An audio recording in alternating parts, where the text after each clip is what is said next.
dans cette vidéo, je vais montrer le dernier Kindle Paperwhite, le modèle signature. Je l'ai choisi pour mon anniversaire, c'est la première fois que je prends ce modèle signature. J'avais envie d'avoir 32 gigaoctets pour pouvoir connecter mes livres via Audible également, à condition de le mettre en mode anglais, me semble-t-il, ce qui n'est pas un problème pour moi. Alors, j'ai choisi le modèle rose métallisé. D'ailleurs, la caméra a énormément de mal à le gérer, ce rose métallisé. À savoir que c'est pas une coque métal, c'est une coque plastique, donc on a toujours la sensation du plastique. Au niveau de l'écran, le toucher est un peu particulier aussi. Alors, il a le tort de très bien marquer les doigts. Par contre, il est très agréable au toucher aussi. Ça fait partie du plaisir pour moi parce que c'est un peu comme le livre, eh bien, il y a une sensation tactile qui va avec le Paperwhite. Alors les Paperwhite, pour donner un ordre d'idée, les Lises Kindle, je les ai depuis la version à clavier que j'ai cassé. Celle avec Victor Hugo qui s'affichait dans le fond. Et ça, c'était vraiment le premier, et je crois que j'ai dû avoir tous les modèles depuis, sauf un. Donc je vais montrer en comparaison avec l'ancien modèle 2021. La différence particulière, c'est que d'abord, il pèse un peu lourd, l'écran est plus grand, c'est un petit peu plus lourd, c'est plus confortable en termes de lecture, et c'est surtout, comme annoncé, nettement plus rapide. Donc on va les regarder en comparaison. Donc voilà le modèle, alors là, c'est pas le signature, hein, c'est le modèle Paperwhite ordinaire. Et on va voir, voilà, en taille c'est un petit peu plus haut, de moins d'1 centimètre. Et en largeur, c'est un petit peu plus large aussi. Si on compare au niveau de la taille de l'écran, là l'écart est un petit peu plus important en hauteur. Et voilà, il y a toute cette partie-là à droite en largeur.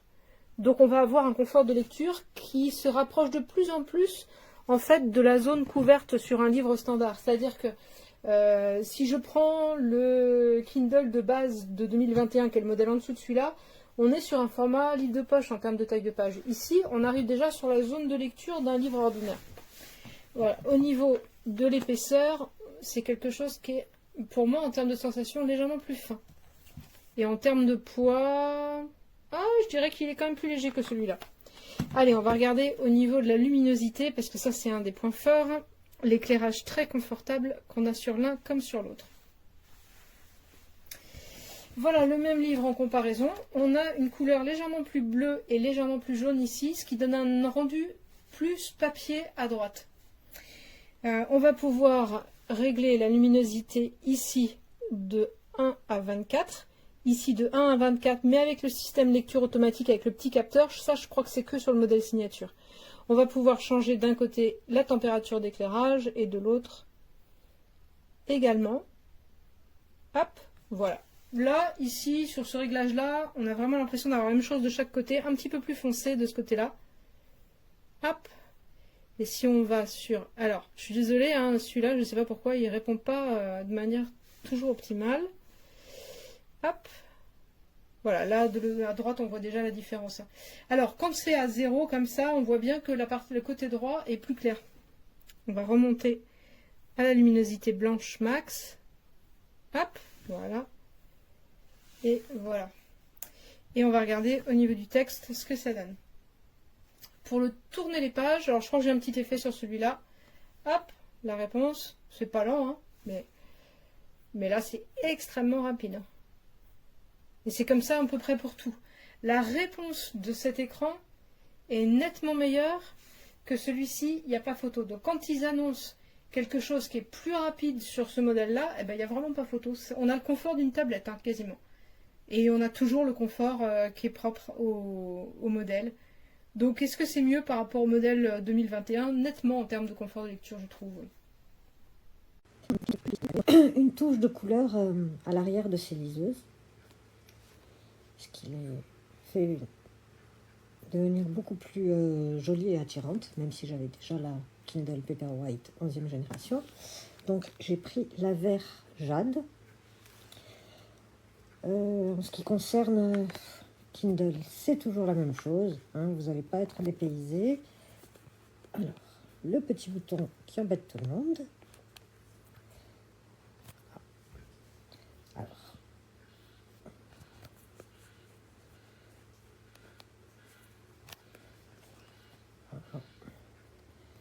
ça reste du Kindle, c'est rapide, apparemment 25% plus rapide que la version précédente.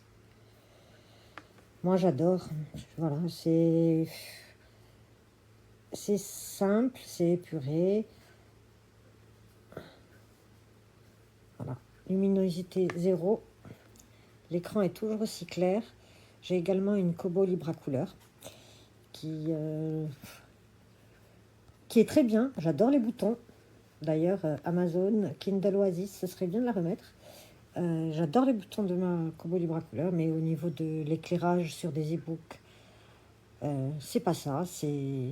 J'aime bien lire sans rétroéclairage. Enfin, pas rétroéclairage parce que c'est pas le terme qu'on peut indiquer, mais sans luminosité. Et voilà. Sur Kindle, c'est beaucoup plus clair, c'est beaucoup plus rapide aussi. Et si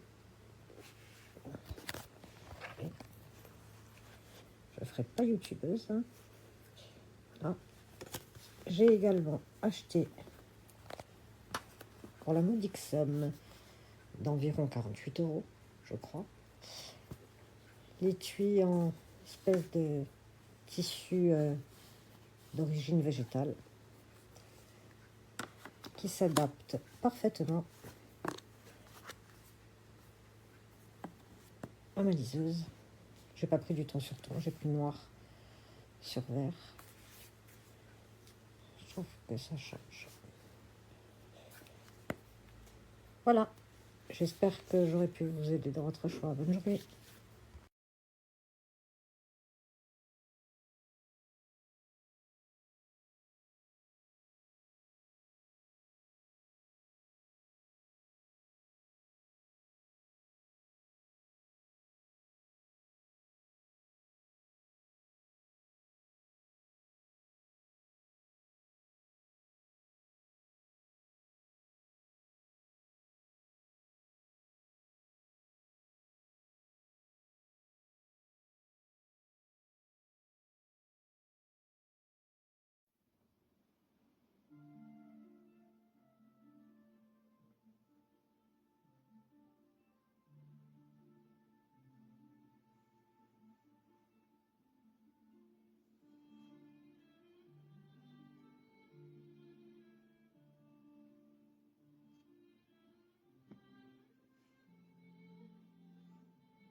Non, je l'attends.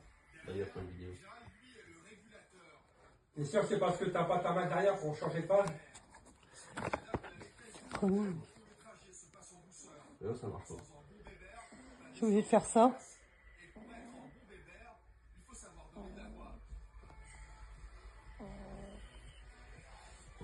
Oh non. Il y a un problème, hein.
Et là, c'est le Kindle Paperwhite avant ouverture.